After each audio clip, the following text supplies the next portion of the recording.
चाय के तो उतना बड़े शौकीन आई हैं, लेकिन यह जड़वा में है दिनों में है चाय वाय पिए बड़ा मन कहत।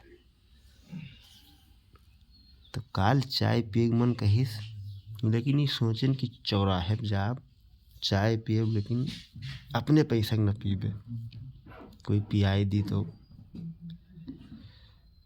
वही के चक्कर में एक ठो होटल गए बैठन।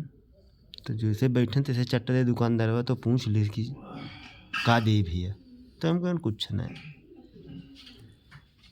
और बैठ के वह पेपर जो रहा थे दुकानिया भरा रहा थे, हमार उजाला वह पन्ने पन्ना पलटन पढ़न बड़ी देर तक।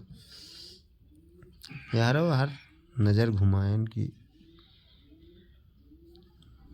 कुछ ना हमें पूछ लेते तो ठीक रहा। तो वहीबो की न का जने, लेकिन बैठे भैया उन्हों हमरन घर बहुत देर तक बतुआने, लेकिन जो हमारे मन का इच्छा रहा वो पूर्ति ना आई भा। तो भैया अपने